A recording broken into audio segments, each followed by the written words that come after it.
할렐루야. 하나님께서 이 시간 그 신원과 사랑을 우리 모두에게 베풀어 주실 줄 믿습니다. 페르시아 사파비 왕조가 있는데 그 사파비 왕조의 5번째 왕이 있습니다. 아바스 왕이라고요. 아바스 왕이 굉장히 유명한 왕인데 영토를 굉장히 많이 넓혔죠. 그리고 유럽과 진선 우호 관계를 맺어서 무역을 해서 나라를 태평성대로 이끈 그런 유명한 왕이라고 합니다. 근데 이 아바스 왕은 종종 평민 복장을 하고 백성들 가운데 돌아다니면서 자기가 다스리는 나라의 백성들이 어떻게 살아가는가를 시찰하곤 했다고 합니다. 어느 해 성탄절이 가까이 다가오던 때였습니다. 아바스 왕이 평민 복장을 하고 다시 백성들 가운데로 찾아갔죠.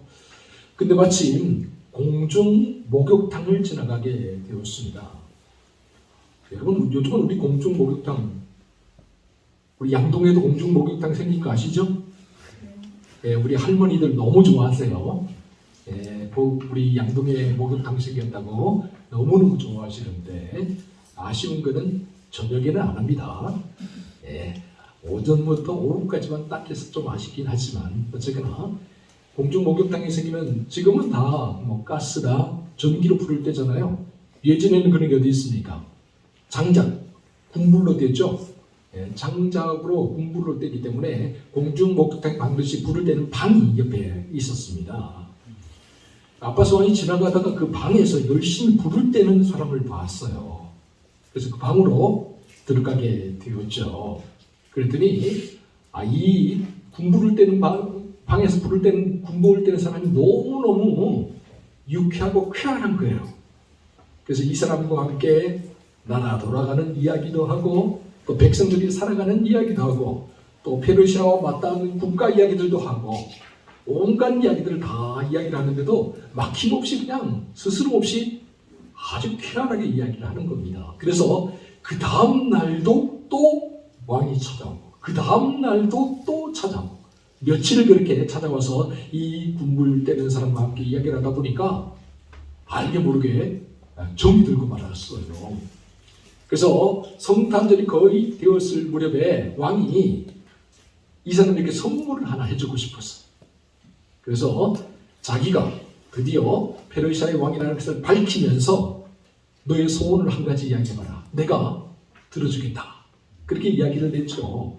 그랬더니 군불 떼는 사람이 아니 페르시아의 왕이 지금 자기 앞에 있다 라고 하니까 갑자기 또 무릎을 꿇고 머리를 숙이면서 머리를 들지 못하는 겁니다. 그래서 고개를 들고 이야기를 하라고 아바스 왕이 이야기를 합니다. 그러면서 너의 소원이 뭐냐? 내가 한 가지, 이 성탄절을 맞아서 한 가지 들어주겠다. 그렇게 이야기를 했죠. 그러자 이 군불 떼는 사람이 차분한 의도로 이렇게 대답을 했다고 합니다. 왕이시여, 저는 부귀와 영화를 원하지 않습니다.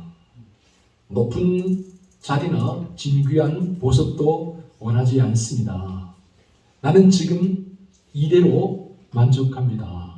다만 한 가지 소원이 있다면 왕이 이제까지 그랬던 것처럼 언제든지 제가 생각이 나면 찾아오셔서 저와 함께 이야기를 나눠주신다면 더 이상 소원이 없겠습니다.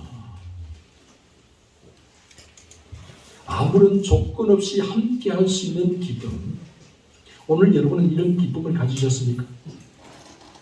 함께 할 수 있는, 조건 없이 함께 할 수 있는 기쁨을 가지는 저와 여러분 모두가 되었으면 좋겠습니다.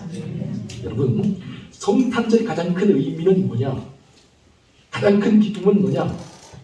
하나님이 우리와 함께하기 위해 우리 곁으로 찾아오셨다는 거예요.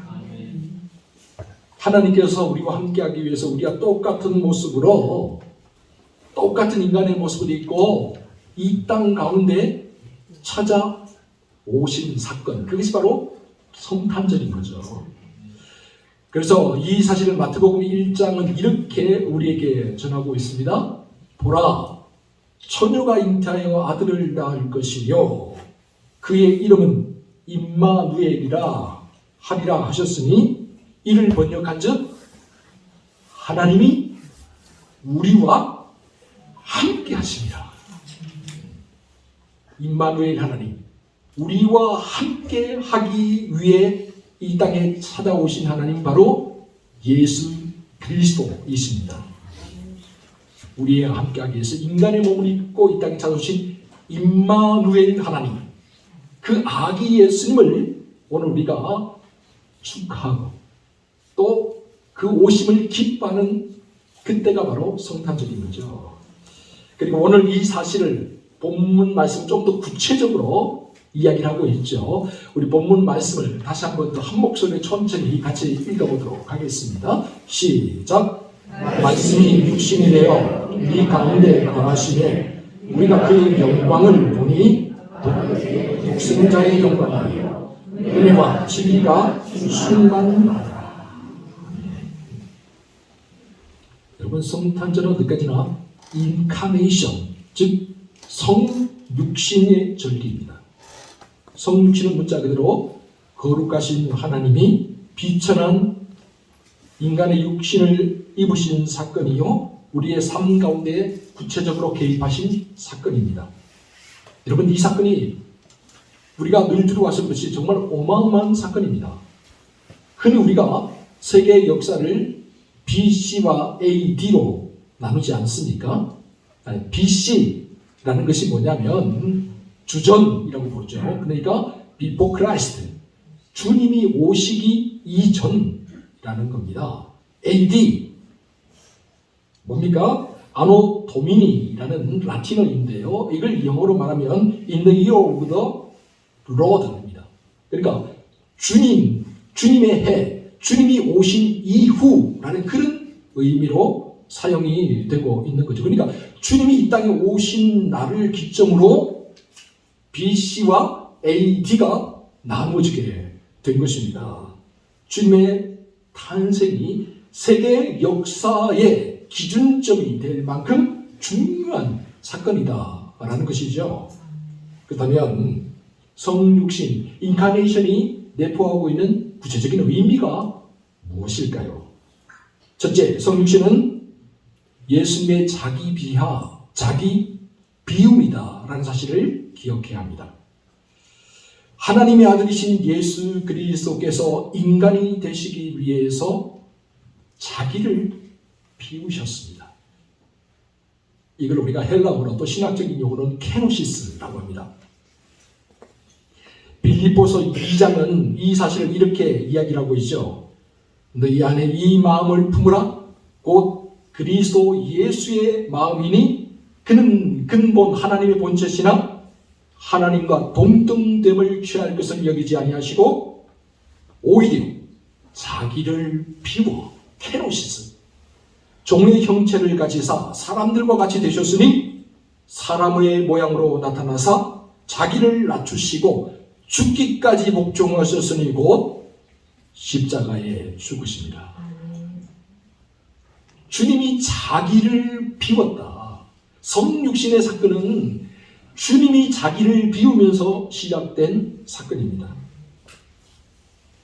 거룩하신 하나님의 아들 예수 그리스도께서 저 높고 거룩하신 하늘의 보좌를 버려두고 이 낮고 비천한 인간의 몸을 입고 이 땅에 찾아오신 사건, 만물을 창조하신 분께서 피조물이 되신 사건, 율법을 만드신 율법의 제정자가 율법을 지키기 위해서 율법의 준수자가 되신 사건, 아무 죄가 없으신 분이 인간의 모든 죄를 대신 짊어지기 위해서 이 땅에 찾아오신 사건이 바로 성육신 사건이다라는 것이죠. 여러분, 이 모든 것들이 예수 그리스도께서 타락한 우리 인간을 구원하기 위해 자기를 버림으로 시작되었다라는 사실입니다. 그래서 빌립보서 2장에서 사도 바울은 우리를 향해 너희 안에 이 마음을 품으라. 곧 그리스도 예수의 마음을 품으라. 그렇게 당부하고 있는 것입니다. 사랑하는 성도 여러분, 케노시스, 주님이 자기 자신을 비우신 것처럼 오늘 우리도 예수 그리스도를 닮아서 날마다 나 자신을 비워나갈 수 있기를 바랍니다. 아멘. 세상의 욕심들, 높아지고자 하는 욕망들, 더 많이 가지고자 하는 욕망들, 이제 이 모든 것들을 비우시고 주님의 마음, 자기를 비우고 이 땅에 찾아오신 주님의 마음을 닮아 더 낮은 자리로 나아갈 수 있는 저와 여러분 모두가 될 수 있기를 주의 이름으로 축원합니다. 둘째, 성육신 사건은 말씀이 구체화된 사건이다라는 사실을 우리가 꼭 기억할 필요가 있습니다. 성육신 사건은요, 우리 눈에 보이지 않는 말씀으로 계셨던 예수 그리스도께서 우리 눈에 보이는 육신을 입고 우리 곁으로 다가온 사건이에요. 그래서 요한복음 1장 1절에서 사도 요한은 말하기를 태초에 말씀이 계시니라. 이 말씀이 하나님과 함께 계셨으니 이 말씀은 곧 하나님이시라. 그렇게 말한 후에 오늘 우리가 읽었던 본문 14절에서 어떻게 말하고 있습니까? 이 말씀이 육신이 되어 우리 가운데 거하시니. 여러분, 태초에 말씀이 계셨어요. 눈에 보이지 않는 말씀이에요. 빛이 있으라. 여러분, 말씀이 계셨어요. 우리 눈에 보이지 않는 이 말씀이 육신의 몸을 입고 구체적으로 우리에게 찾아오신 사건. 그래서 우리 가운데 거하신 사건이 바로 성육신 사건이다 라는 것이죠. 이 사실을 사도 요한은 요한 1서에 가서 좀 더 구체적으로 우리에게 이렇게 이야기를 하고 있습니다. 태초에 있는 생명의 말씀에 관하여는 우리가 들은 바요, 눈으로 본 바요, 자세히 보고 우리의 손으로 만진 바라. 이 생명이 나타나신 바 된지라. 이 영원한 생명을 우리가 보았고 증언하여 너희에게 전하노니 이는 아버지와 함께 계시다가 우리에게 나타나신 바 된 이시니라. 영으로 아버지와 함께 계시던 그 말씀이신 주님, 로고스이신 주님께서 구체적으로 육신의 몸을 입고 우리의 손으로 만질 수 있도록, 우리의 눈으로 볼 수 있도록, 우리의 귀로 들을 수 있도록 우리 가운데 구체적으로 찾아오신 사건, 그 사건이 바로 성육신 사건이다 라는 것이죠. 이처럼 예수님은 그리스 로마의 신화 속에 임하는 그런 신과 같은 신화적인 인물이 아닙니다. 여러분, 역사 속에 구체적으로 찾아오신 사건이에요. 태초부터 계셨던 말씀이 실질적인 육신의 몸을 입고 구체적으로 우리 곁으로 찾아오신 사건, 그것이 바로 성육신 인카네이션이다 라는 것이죠. 사랑하는 성도 여러분, 우리의 신앙이 진실한 신앙이 되기 위해서는 뜬구름 잡는 것 같은 그런 믿음을 가져서는 안 됩니다. 교회 안에서만 항상 뜬구름 잡는 것처럼 이야기를 하고 밖에 나가면 실질적으로 구체적으로 아무것도 보여주지 못하는 신앙, 그런 신앙은 죽은 신앙이나 마찬가지인 거예요.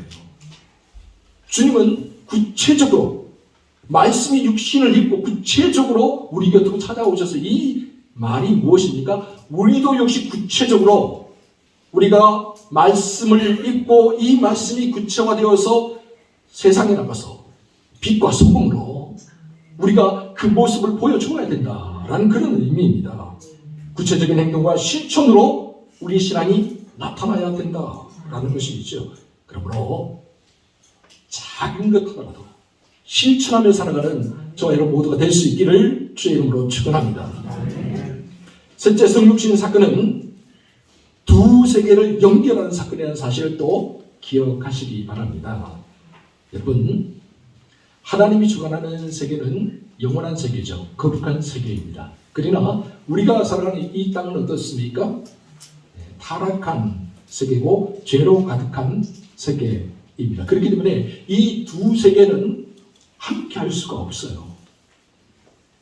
거룩하신 하나님 앞에 죄악된 인간이 찾아가면 그 심판을 의미하는 거지 함께 양립할 수 있는 게 아니죠. 근데 가까이 할 수도 없고 서로 교통할 수도 없는 이 세계, 이 두 가지의 세계를 이사야가 59장에서 이렇게 표현하고 있습니다. 여호와의 손이 짧아서 구원하지 못하심도 아니고 귀가 둔하여서 듣지 못하심도 아니라 오직 너희 죄악이 너희와 하나님 사이를 가나누어서 너희 죄가 그의 얼굴을 가려서 너희에게서 듣지 않으시게 함이니라.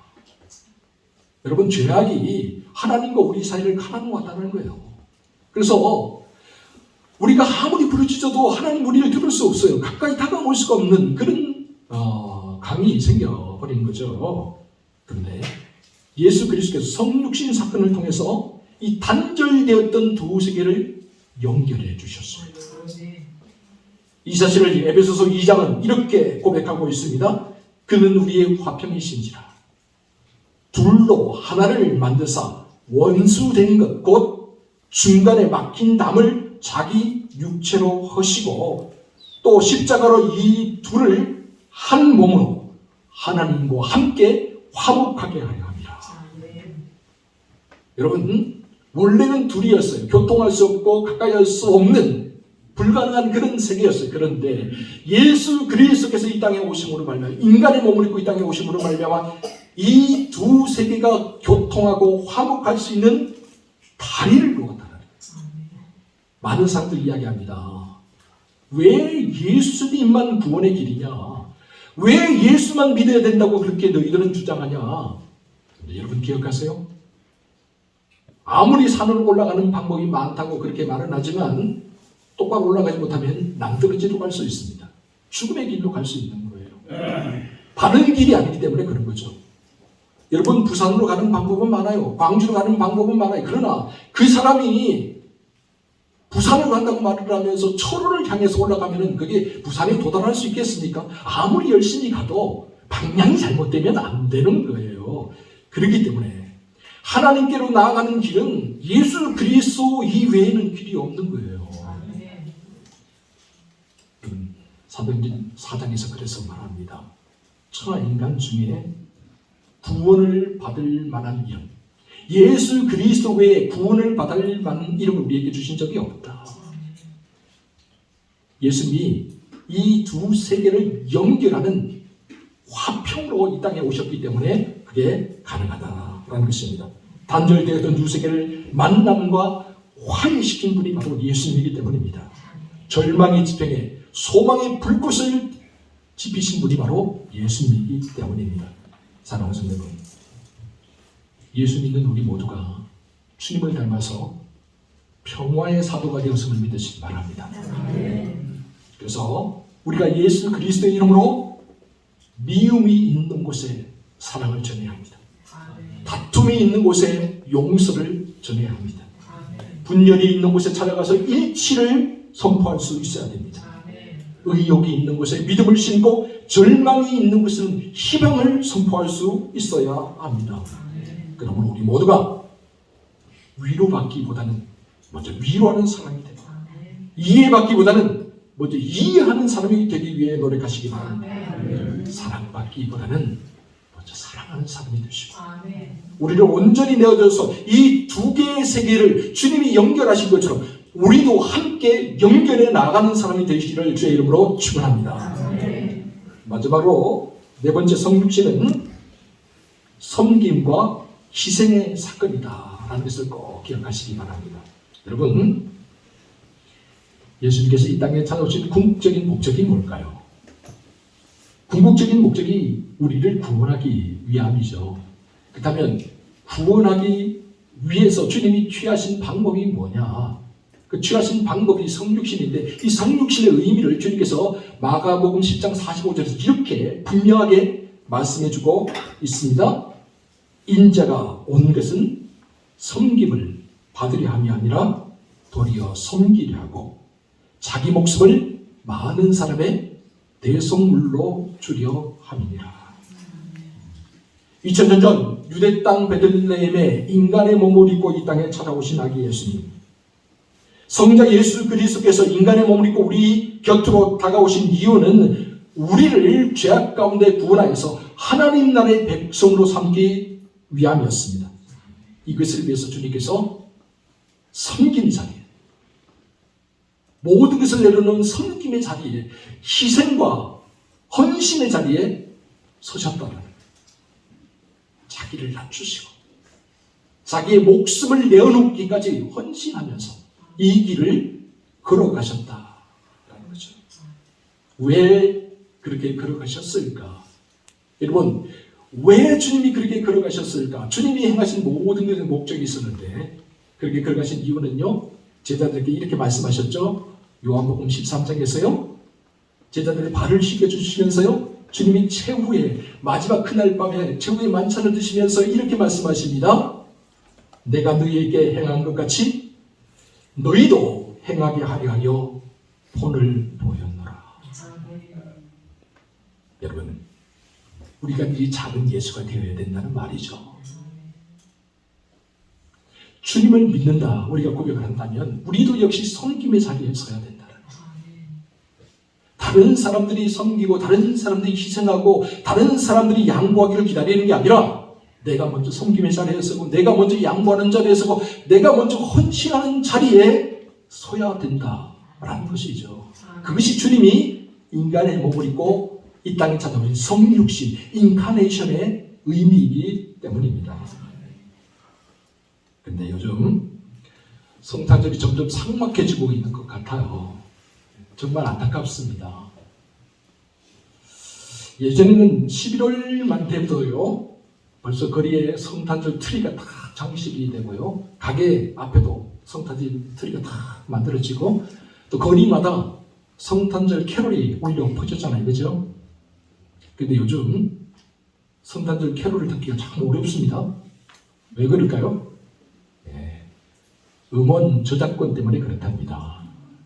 여러분, 음원 저작권 때문에 함부로 그걸 틀지 못하게 한대요. 그래서 거리에 성탄절 캐롤이 사라져버렸어요. 그리고 지금 좀 심각한데요. 뭐 종교, 우리 대통령실에 있는 종교과에 대부분의 사람, 불교 사람들이 다 종교과를 다 잡고 있습니다. 그래서 불교 연등회나 이런 것들에 대해서는 아무런 제재를 가하지 않지만 성탄절이나 기독교 명절 때 뭔가를 하게 돼, 부활절 때 뭔가를 하면 즉시 제재가 들어갑니다. 그래서 성탄절 트리가 점점 사라지고 있는 거, 거리에서. 좀 안타까운 거는 명동 성당에 있는 쪽에 아주 큰 성탄절 트리 전등행사 항상 열리잖아요, 매년마다. 근데 지금 막 계속 그것 때문에 기독교인들 간에도 다툼이 있다는 게 안타까워요. 왜냐하면 성탄절 트리 그 나무 꼭대기에다 뭘 다느냐를 놓고 기독교인들 간에 싸워요. 별을 달아야 될까요? 십자가를 달아야 될까요? 참 어려운 문제죠, 그죠? 그거 놓고 기독교인들이 싸우고 있습니다, 지금. 안타까울 때가 많아요. 원래는 전통적으로는 별을 다는 게 맞아요. 성탄절의 의미는 예수 그리스도의 탄생의 의미이기 때문에 탄생을 알려주는 별이 그 가운데 있는 게 맞습니다. 제가 언제 한번 성탄절에 대해서 쭉 별이 무엇을 의미하는지, 방울이 뭘 의미하는지, 종이 무엇을 의미하는지, 그 다음에 반짝이들이 뭘 의미하는지, 하얀 우리 구름이라든지 이런 게 뭘 의미하는지, 왜 나무가 상록수인지 다 설명한 적이 있는데 다 까먹으셨죠? 내년 성탄절 때 제가 또 설명을 해드리도록 하겠습니다.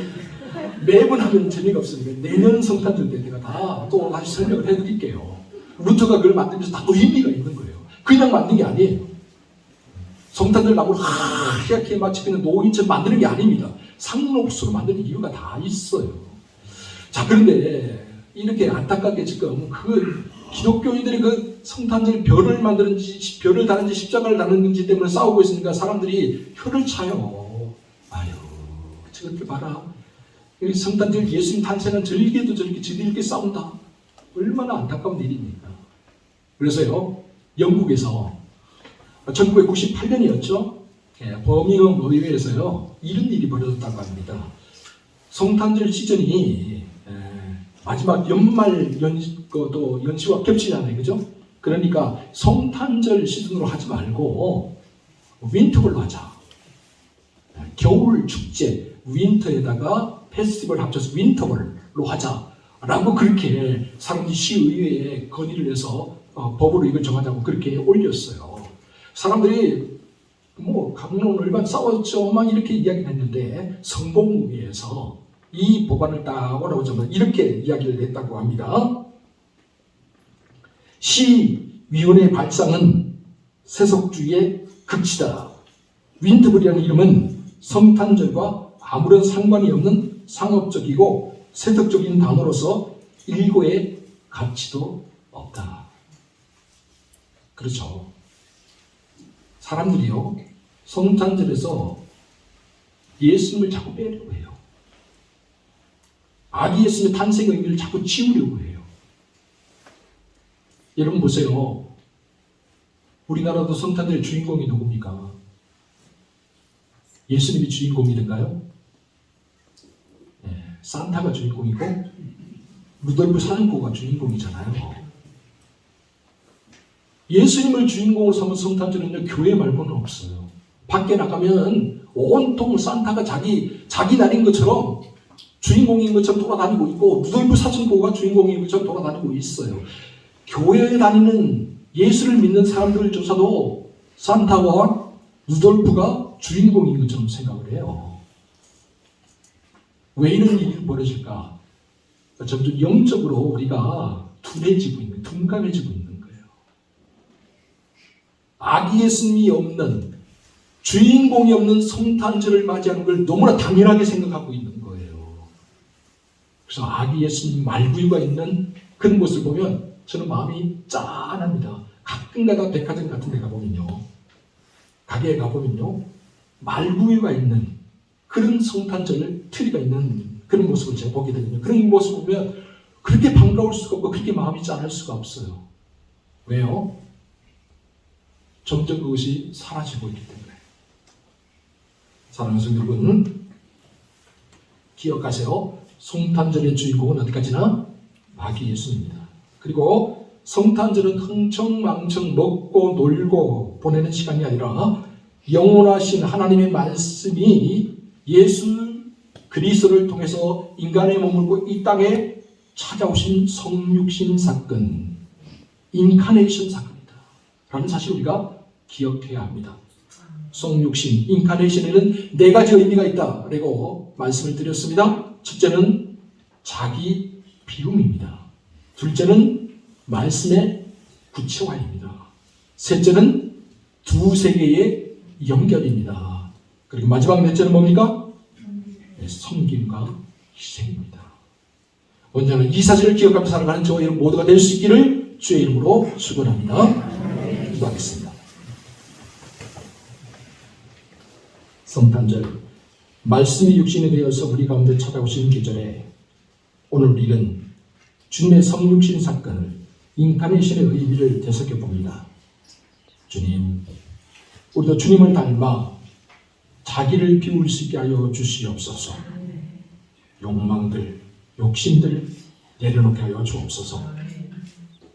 또한 이제 좀 더 구체적인 실천과 행함으로 주님 앞에 서게 하여 주시옵소서. 이름뿐인 그리스도인이 아니라, 죽은 믿음을 가진 사람들이 아니라 행함과 실천으로 무언가를 작은 것이라도 보여주며 살아가는 참된 그리스도인들 되게 하여 주옵소서. 그리고 거룩하신 하나님과 타락한 세상을 연결하는 평화의 도구들이 되게 하여 주시옵소서.